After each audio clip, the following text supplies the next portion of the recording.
ఉండవల్లిలో అరటి తోటలను బిల్గేట్స్ పరిశీలించారు. టెక్నాలజీ ఉపయోగించి డ్రోన్ సహాయంతో చేస్తున్న కార్యక్రమాలను రైతులను అడిగి తెలుసుకున్నారాయన. కొత్త యాప్ ఎంతో ఉపయోగకరంగా ఉందన్నారు రైతులు. ఇదే అంశంపై మరింత సమాచారం మా ప్రతినిధి ప్రసన్న అందిస్తారు. బిల్గేట్స్ ఆంధ్రప్రదేశ్ పర్యటనలో సచివాలయానికి రావడమే కాదు, ఉండవల్లిలో ఒక అరటి తోటని ప్రధానంగా పరిశీలించడం జరిగింది. అంటే ఉండవల్లి అరటి తోటలో ఈ డ్రోన్ సహాయంతో ఏ రకంగా పురుగుల మందు కొడుతున్నారు ఏంటి అనేది ప్రధానంగా వీళ్ళు అడిగి తెలుసుకున్నారు. కొంతమంది రైతులు మనతో ఉన్నారు. సార్, ప్రధానంగా ఏం మాట్లాడారు సార్ బిల్గేట్స్ తో? Bill Gates sir and CM sir వచ్చారు.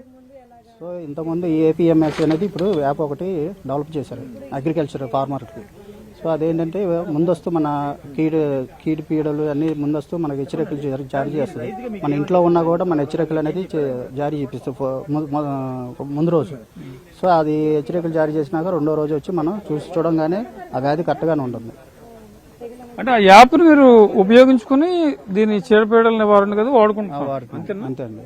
ఎలా ఉపయోగపడుతుంది యాప్ కొద్ది క్లియర్ గా చెప్పండి, మీరు అందరు రైతులకు అర్థమయ్యేలా. ఏపీఎంఎస్ఐ యాప్ అది మన ఆధార్ కార్డు లింక్ అయి ఉంటుంది అనమాట. మన ఆధార్ కార్డు ఎవరైనా యాప్ డౌన్లోడ్ చేసుకోవచ్చు. యాప్ ఆధార్ కార్డు లింక్తో, ఆధార్ లింక్లో అనేది మొత్తం A to Z ఎన్ని ఎకరాలు ఉంది, ఎన్ని ఎంత విస్తరణ ఉంది, ఏ సర్వే నంబరు ఇవన్నీ ఉండదు అనమాట.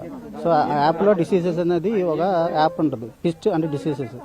అది క్లిక్ చేయగానే ఫోటో అనేది అడిగిద్ది. ఆ ఫోటో చూపిస్తే కానీ ఆ వ్యాధి చూపిస్తే సకోటా అని ఒక వ్యాధి పేరు.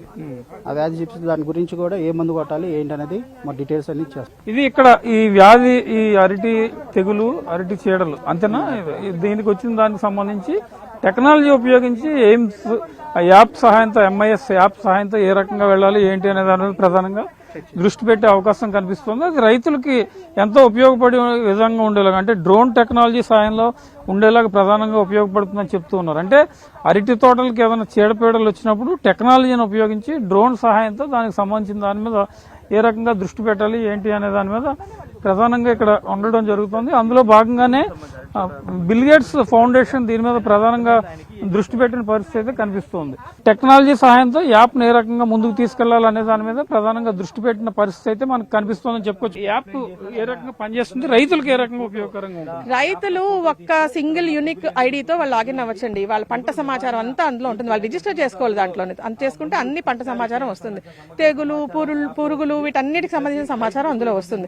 అలాగే వాటికి ఒకవేళ నిజంగా తెగులు పడితే వాటికి ఏ మందు వాడాలి, ఎంత వాడాలి, ఏ క్వాలిటీలో వాడాలి, ఎంత క్వాంటిటీలో వాడాలి. డ్రోన్ కూడా బుక్ చేసుకునే అవకాశం అందులో ఉందండి. మన ఆంధ్రప్రదేశ్ ప్రభుత్వం రైతులకు సబ్సిడీతో డ్రోన్స్ ఇచ్చిందండి చాలా మందికి. వాటిని ముందుకు ఎలా తీసుకెళ్లాలి, వాళ్ళు వాళ్ళకి ఇలా చూపిస్తే, ఇలా డ్రోన్ ద్వారా చూపిస్తే పెస్టిసైడ్ కొట్టచ్చు, సులువుగా కొట్టచ్చు అని చూపిస్తే వాళ్ళందరూ అది వాడి దాన్ని ముందుకు తీసుకెళ్తారని దానికోసం. నా పేరు సౌమ్య. నేను అథినా ఇన్ఫోనామిక్స్ అనే కన్సల్టెన్సీలో సీనియర్ కన్సల్టెంట్ గా ఉన్నాను. ఇక్కడ గేట్స్ ఫౌండేషన్ ప్రాజెక్ట్ ని ఆంధ్రప్రదేశ్ ప్రభుత్వంతో కలిసి చేస్తున్నాము. ఇది నేను ఇక్కడ ప్రాజెక్ట్ కోలీడ్ అండి ఈ ప్రాజెక్ట్ కి, అందుకని నేను ఇది ఆర్గనైజ్ చేశాను. ఇది మొత్తానికి ఇక్కడ ఉండవల్లి అరటి తోటలకు సంబంధించి కానీ లేకపోతే ఎక్కడైనా కూడా ఈ చీడపీడలు కానీ తెగులు ఇతరత్ర వచ్చినప్పుడు దాన్ని ఏ రకంగా దృష్టి పెట్టాలి, టెక్నాలజీ సహాయంతో దానికి ఏ రకమైన పరిష్కార మార్గం ఆలోచించాలనేది రైతులకు వివరించామని చెప్తూ ఉన్నారు. రైతులు మాట్లాడినప్పుడు అదే విషయం